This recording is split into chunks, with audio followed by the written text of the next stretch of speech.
terlebih dahulu. Hai Ersya. Halo, welcome back di film horor. wow, langganan kayaknya.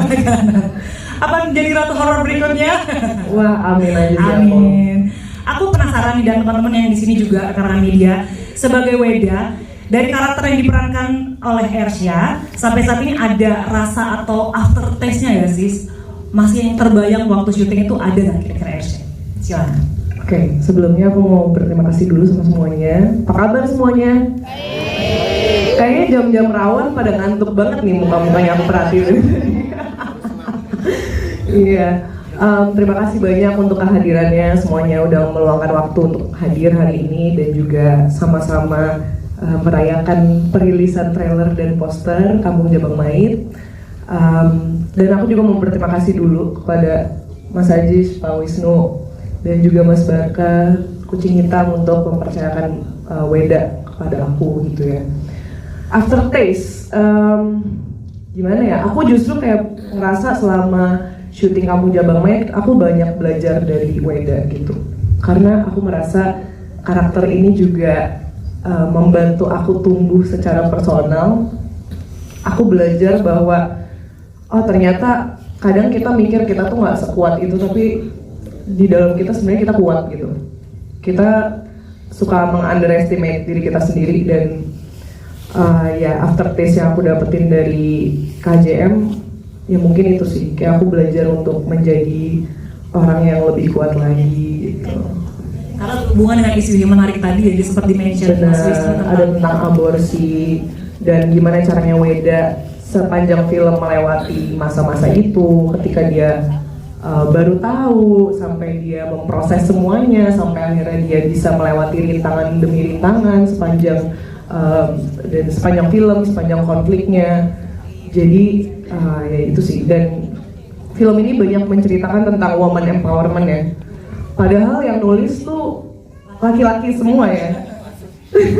Yang menyutradai juga laki-laki gitu. Tapi aku salut banget karena bisa secara cukup akurat menjelaskan apa yang ada di dalam pikiran dan hati wanita gitu, dan punya empati sebesar itu untuk bisa menulis dan memvisualkan gitu point of view-nya wanita itu seperti apa gitu.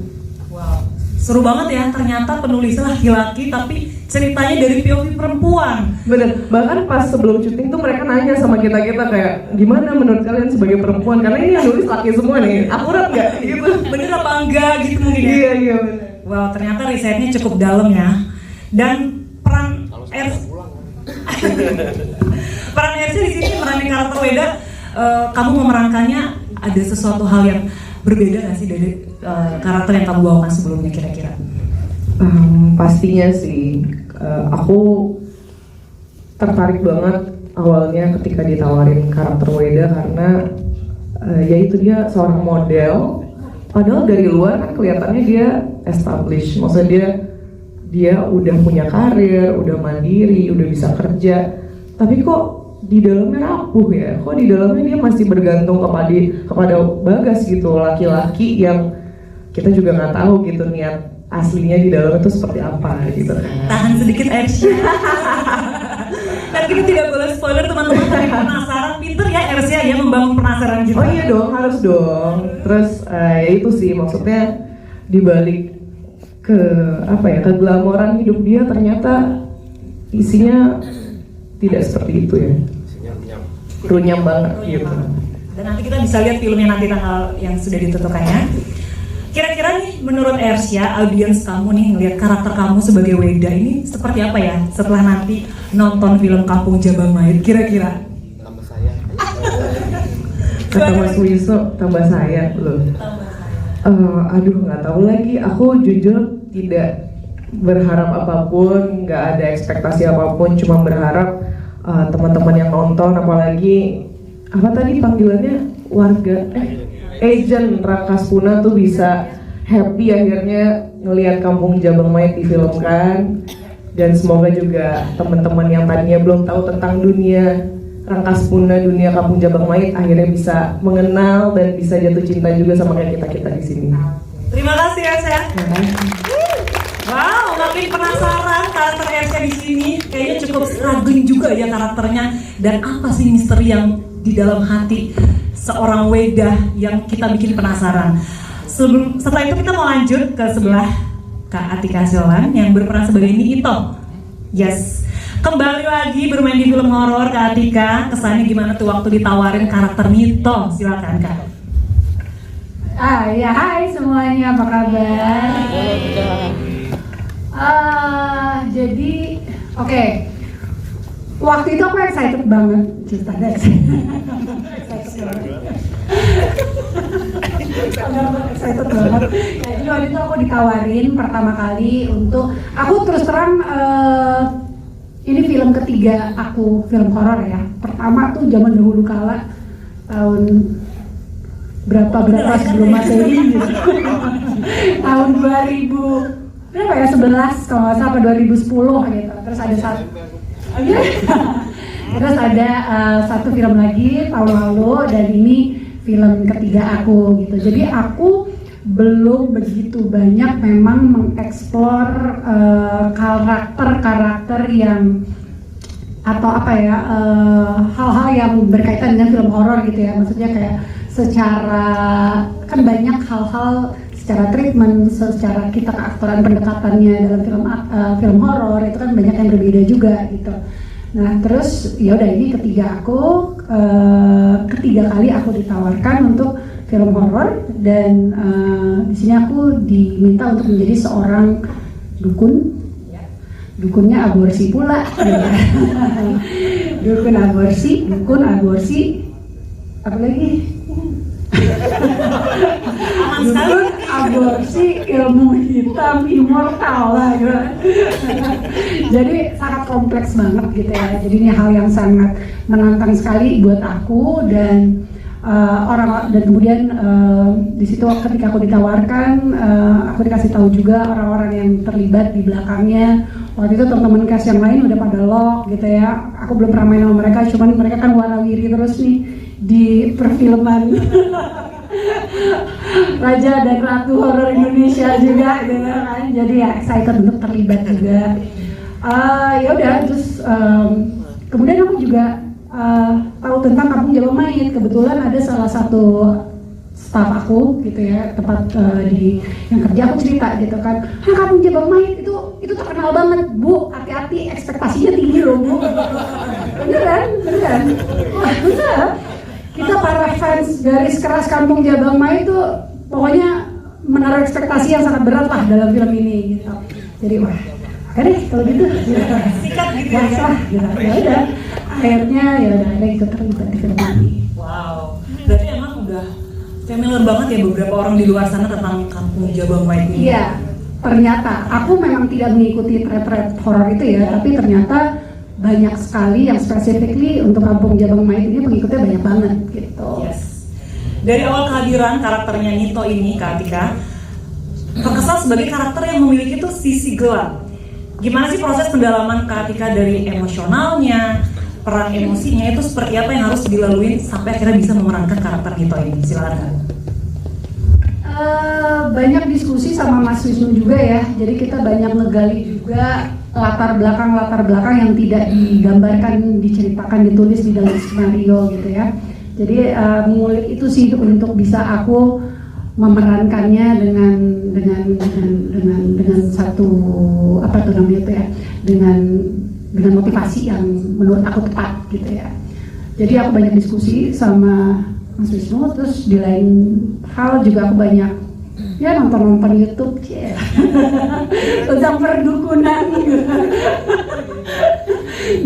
Ya aku banyak mendalami tentang mempelajari tentang dunia ilmu hitam, perdukunan, aborsi dan lain-lain. Dan ternyata ya sangat menarik. Jadi aku banyak mempelajari tentang hal itu. Tapi kalau spesifikly tentang itu, aku banyak diskusi sama Mas Wisnu. Gitu. Terakhir Kak Atika, ada nggak sih kata atau kalimat yang mendefinisikan karakter Nito menurut versi Kak Atika? Silakan. Apa ya? Ambisius. Ya. Immortal. Menghalalkan segala cara. Menghalalkan segala cara. Wah, itu sudah mendeskripsikan semuanya. Terima kasih Kak Atika. Kita kasih tepuk tangan dong sekali lagi Kak Atika. Kita lanjut bergeser ke Mas Bagas yang menjadi karakter sentral juga di sini diperankan oleh Buki. Hai Buki. Hai. Boleh ceritain dong sedikit karakternya ke teman-teman rekan media, silakan. Ya. Jadi karakter Bagas ini dia adalah seorang fotografer dan dia pacaran dengan Weda, dan di sini dia memberikan solusi untuk permasalahannya Weda, yaitu dibawa ke desanya Bagas, which is Raka. Dan Gitu deh. Sangat tahan sekali ya. Betul. Ya. Tapi kalau aku lihat-lihat kamu kayaknya sangat nyaman ya di genre horor ini. Sejujurnya ada nggak sih adegan sebenarnya tuh bikin kamu ada deg-degannya juga pas syuting film Kampung Jabal Mait yang mungkin teman-teman nggak tahu. Boleh share dong, Buki, silakan. Aduh, itu spoiler lagi. Tapi oke, bukan deg-degan tapi yang paling berat ya. Paling berat boleh. Paling berat untuk gue, untuk aku. Adegan yang paling berat menurut aku adalah scene nyetir. Sumpah itu paling berat. Soalnya kameranya tuh ada di luar mobil. Jadi harus, dan aku kan gak terbiasa dengan mobil manual kan. Biasanya matic, jadi harus fokus ke ini sambil baca, dan kamera gak boleh kena motor, dan nanti gue gantinya mahal banget. Jadi beneran itu berat banget tuh. Ngulang take beberapa kali ya mas ya. Itu yang paling berat sih. Oh, itu pressure bikin budgetnya ya. Enggak 25 kali. Hoak gitu. Oke, terakhir Buki, dan Yes. kali ini kan kamu bersinggungan kembali bersama Ersya di film horor. Gimana nih prosesnya lagi ngebangun chemistry kalian lagi dari awal lagi gak sih dengan horor ini? Nah, jadi sebenarnya kita syuting Kampung Jabal Mait itu duluan. Jadi gue baru pertama kali kenal sama Elsa tuh di sini. Oh gitu. Gitu, dan kita tuh cara bondingnya biar kita bisa dapat rasa pacarannya. Kita Di film ya guys ya? Oh. Di film kan? Iya, Cara di film. membangunkan. Untuk membangun chemistry-nya kita sempat nongkrong di luar ya. Di luar angkasa, nggak di luar di ada bar gitu, terus kita ngobrol terus sambil makan minum dan ya bonding gitu loh, saling tahu apa ya, hobi, warna favorit. Sama apa ya, luka-luka kita masa lalu, jadi kita bisa tahu gimana caranya untuk handle certain situations, bonding lah gitu. Itu sih caranya, biar maksudnya ini orang baru dan kita aku di situ harus bisa seperti kita udah pacaran berbulan-bulan kan, jadi harus seolah-olah gitu. Jadi itu sih. Gitu teman-teman, terima kasih. That was my TED Talk. Oh ternyata sebelum tepuk tangan boleh? Sama sekali sepertinya teman-teman kita ini. Yes, berarti ternyata kita baru tahu bangun bondingnya itu chemistry ternyata di film horor tuh ini pertama. Iya, ini Wow. pertama. Ya. Akhirnya bondingnya tuh di awal retensinya cukup tinggi dan akhirnya terbangunlah chemistry di antara Bagas dan juga Weda. Terima kasih Buki, boleh tepuk Terima tangan. kasih. Selanjutnya kita bergeser ke Reko sebagai Rini. Mikrofonnya boleh? Oke, aman. Untuk memerankan karakter Rini, ada kesulitan gak sih Reka untuk film genre yang gak biasa yang kamu geluti seperti horor ini? Boleh share ke teman-teman, silakan. Halo semuanya, terima kasih udah datang. Sebelumnya aku juga mau bilang terima kasih buat Pak Ajis, Pak Wisnu, Pak Mas Baka, terima kasih untuk kepercayaannya aku memerankan karakter ini. Kesulitannya menjadi karakter ini tuh karena perasaannya Rini tuh kompleks banget. Dia punya penderitaan yang dalam, dia ada di situasi yang rumit dan terhimpit. Jadi rasa itu doang aja sih, sama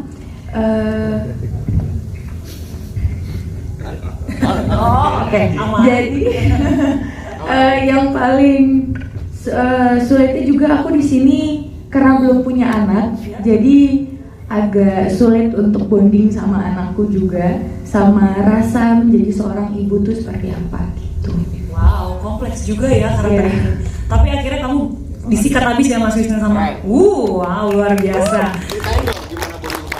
Boleh, tipis aja kasih tahu Waktu teman-teman. bonding sama anak tuh aku minta waktu sama Mas Wisnu untuk sebelum syuting aku minta 1 hari jalan-jalan dulu. Jadi jalan-jalan ke kebun binatang sama anak yang baru aku kenal. Umur berapa kira-kira?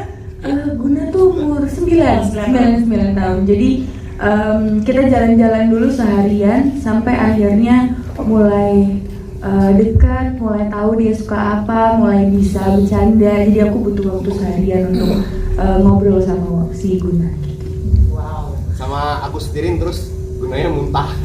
Oh iya bener. Jadi ternyata dia mabuk di mobil dalam perjalanan, terus akhirnya Gunanya muntah. Akhirnya saya sebagai ibu, Kamu gercep sebagai ibu, betul, harus bersihin. Iya. Wow, langsung on the spot ya mas prakteknya.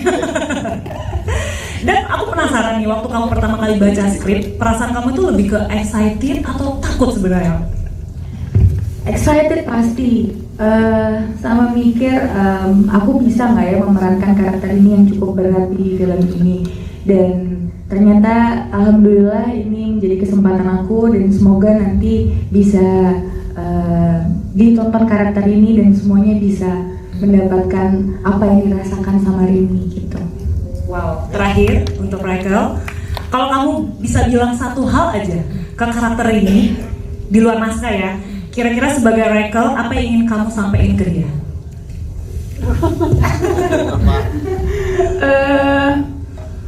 Rini, Perlu tisu mungkin Rini? enggak.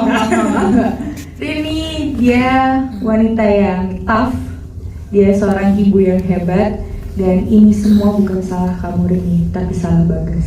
Wow. Terima kasih Rachel. Selanjutnya kita bergeser ke Bang Jo Prasojo yang menjadi Bah Amar. Wow, tepuk tangan dong buat Bang Jo. Akhirnya cerita yang sudah dibawain di podcast sekarang juga malah ikutan main di film ini. Gimana nih tanggapan dari para pendengar dan juga pas diumumin waktu ikut juga gitu ambil peran di film Kampung Jabang Mayit ini? Boleh share dong, Bang Jo, silakan. Oke, sebelumnya assalamualaikum, terima kasih buat semua yang udah datang di sini ya.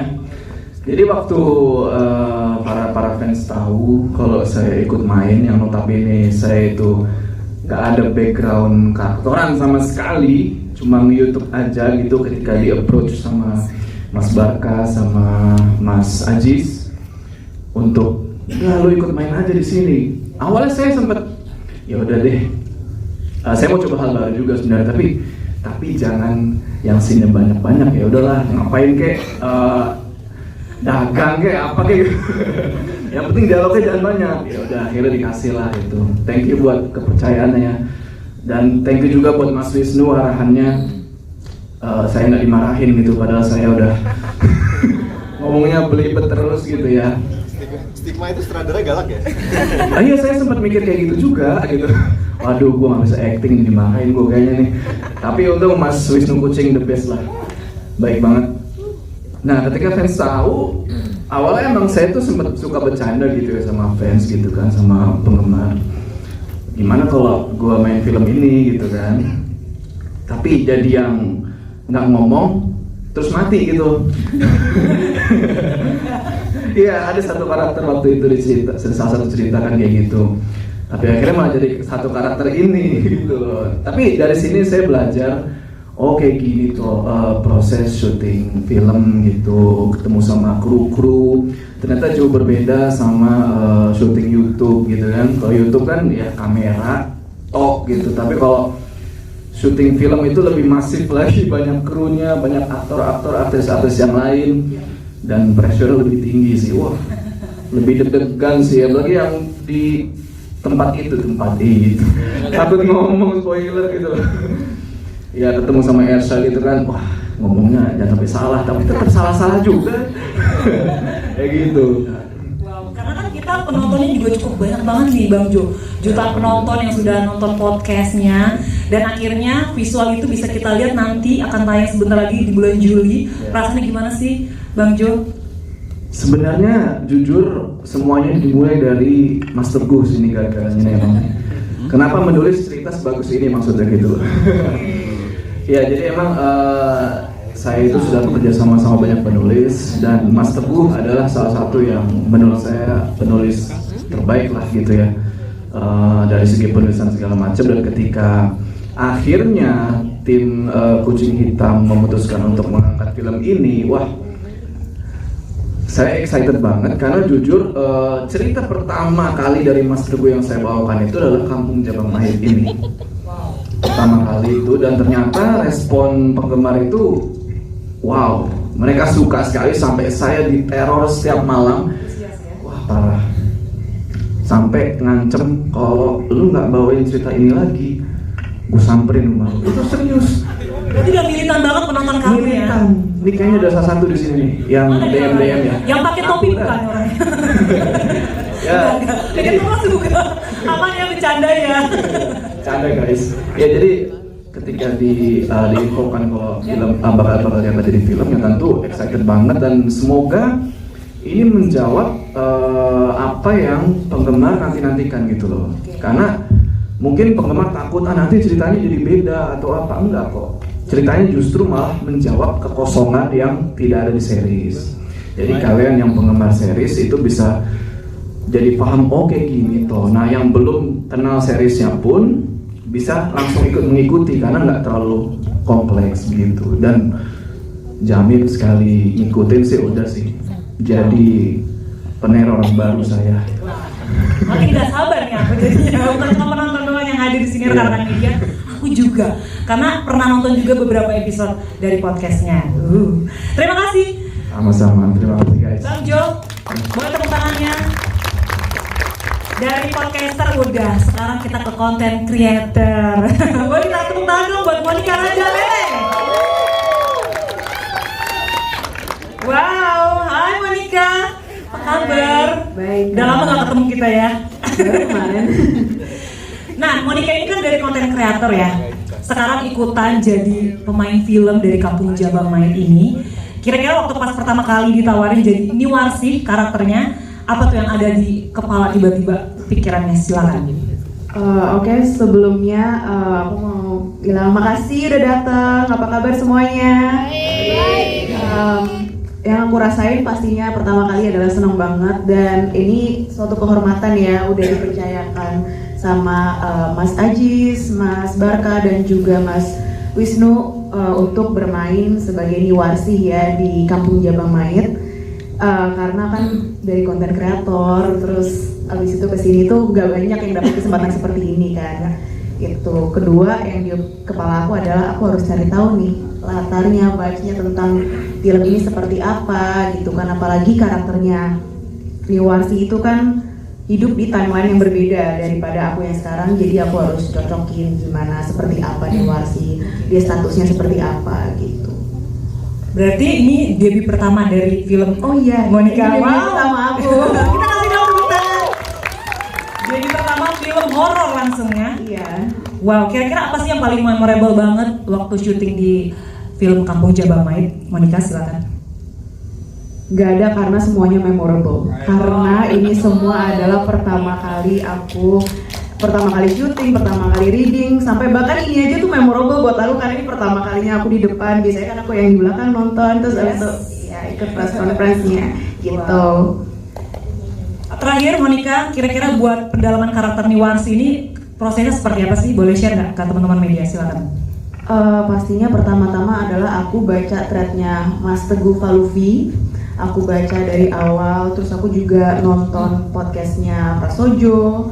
Aku riset, aku cari tahu timelinenya seperti apa, ini kejadiannya tahunnya seperti tahun berapa, vibes-nya seperti apa, terus habis itu konfliknya Niwarsih ini orang yang seperti apa, latarnya seperti apa, status sosialnya segala macam, karena kita harus mencocokkan kan gimana Niwarsih dan Niwarsih kalau tahun segitu tuh akan seperti apa gitu. Ya,